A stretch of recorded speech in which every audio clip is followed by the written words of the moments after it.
Hey awesome friends, I am Awesome Danny and welcome back to the channel. Today we're going to talk about a flathead. Yeah, very good one too. I'm excited to tell you guys about this one, but there is some things that we need to discuss in detail.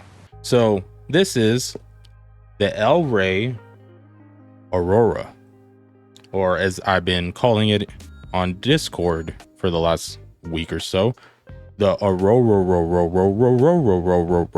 So this is a loaner set from one of my friends. Thanks to our awesome homie for lending me out the Aurora for me to review. So before we get into it, this is a great set. I actually really like this set, but there is some things I do want to mention, and of course I want to go over my experience with it. So let's go ahead and get started. From what I understand, it really depends on, I guess, shipping for the price. Seems like it's around 200 bucks depending where you are. It can be a little bit more, a little bit less, and there's also a lot of options for you to customize the build. So you can get, like, I don't know, different cable or different color shells or whatever. It is a DIY brand, so there is a good amount of customization options. So price will vary. This one was around 200 bucks, and as for the unboxing, basically doesn't exist. You get this and then accessories. I mean, you open this and that's it. Earbuds, little baggie with some foams and a sticker, I guess. And I mean, the case it comes in, so you get the case too. Minimal accessories, non-existent unboxing. So build is, well, let's go ahead and start with the cable first. Cable is great.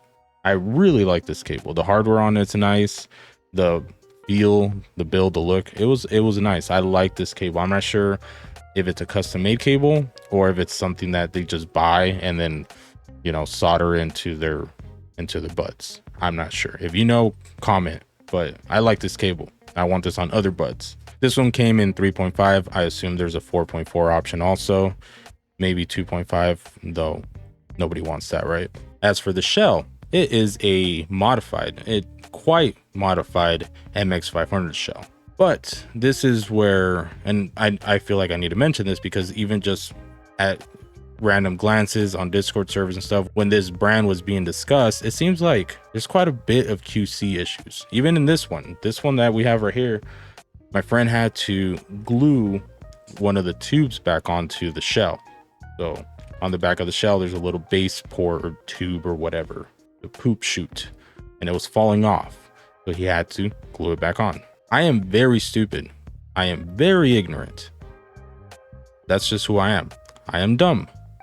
But I don't understand how that happens. Let me know in the comments if you can educate me.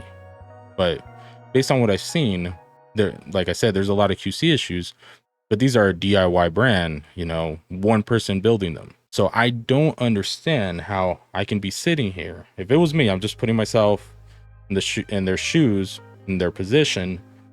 Obviously, I don't know how to do any of this, but if I'm building something and I'm done, it's right there.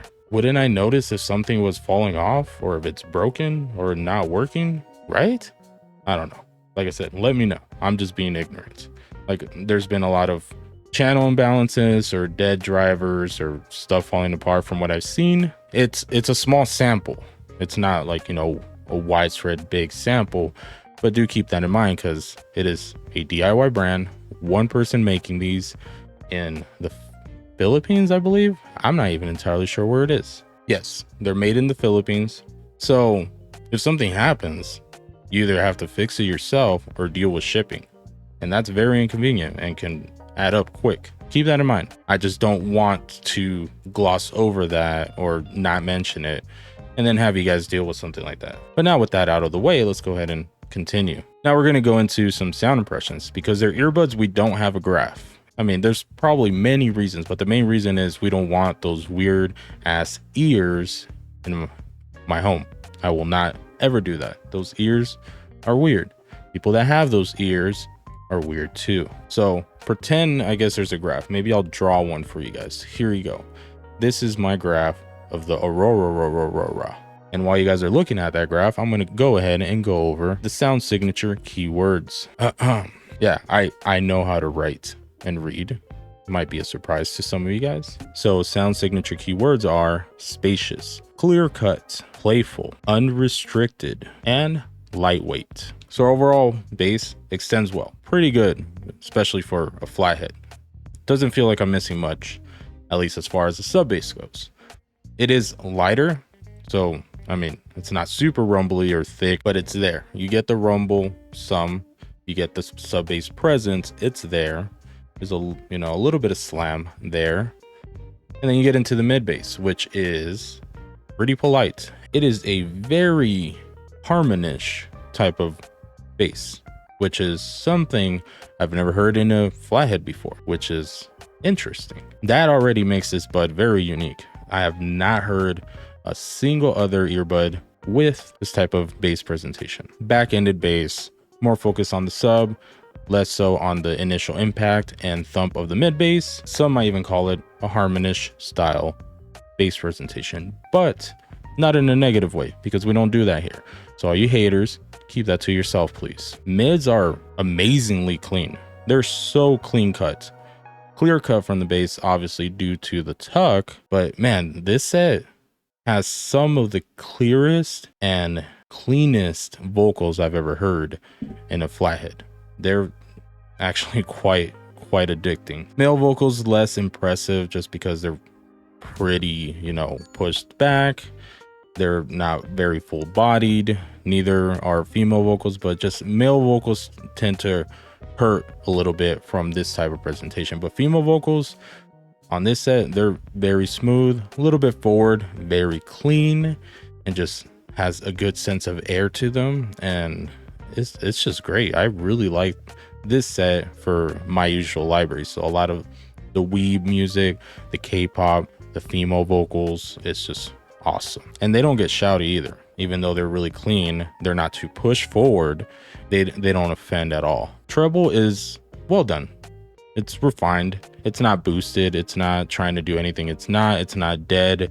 It's just kind of neutrally extended and well controlled. And before we go into the text, I just want to compliment the guy who built this, because it really feels that he tuned this driver to its optimal capabilities. Like, I cannot think of any word that you can really improve on this. It's like he took the driver, really got to know the driver, and then expertly, professionally tuned to that driver's capabilities and character. It's just done really well. It's just very well overall done. Good job. Because every other flathead I've tried, it's always like, oh, this part is like its shortcoming, its weak point. It could have done better here. It just feels like there's always just a little bit more refinement you can always do. Everything can always be better. But this set is just, it feels like it's the best it can be, I guess. I don't know. Maybe it's just the green tea talking.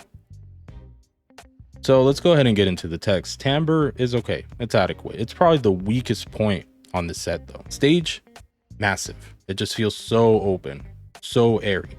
And with the stage being so huge, it just lets the imaging really play. And that's where we got the word playful from. There's so many tones, so many sounds, so many notes you just follow around. They just flutter around you. And there's so much space, so much room, so much depth for them to play.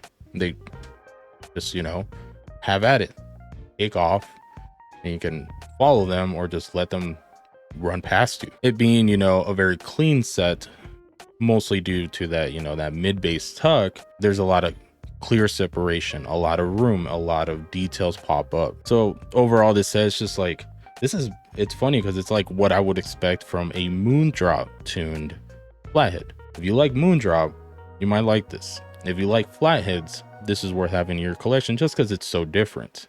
Like, that's the main thing. It's very different. So this is the first flathead that I've tried in, I guess, ever, that I would consider, on the verge of reaching TGX ear level. So this is right there as the Serratus for me, for example. Serratus is a very different set. I would prefer the Aurora over the Serratus, but they're both really good sets. Serratus has a little bit, well, not even a little bit, a lot of bit more of that mid bass presence. It gives you a little bit more note weight, and they both have that airy open stage presentation. Serratus has a little bit more sparkle and shimmer though. That one does feel a little bit more sizzly. Techs overall just feel a little bit higher quality on the Serratus. Aurora would take the tuning though. So like between those two sets, I would still take Aurora, especially since on the Serratus, the vocals were a bit recessed. They weren't really pushed forward. Not that they are on the Aurora, but because there's less mid bass, they're a little bit cleaner, more emphasized. But that brings us to the rec rating of the Aurora. About 200 bucks, basically no unboxing, barely any accessories, QC concerns, unfortunately. I still give it a rec rating of 2. The sound on this is great. I kind of want to get one for myself. If that becomes an option for me, I'm definitely going to take it. I want to maybe get something that's a little bit customized or whatever. Rec rating 2. Check it out if you can. I will leave a link to their Facebook page. I think they do stuff out of Facebook in the description just to make it easier for you guys to find it, since they're a DIY brand. I don't want you guys to come across the wrong person accidentally. Consider liking and subscribing if you enjoyed my content. And anyways, I am Awesome Danny, and until next time, you stay awesome, friends. Bye.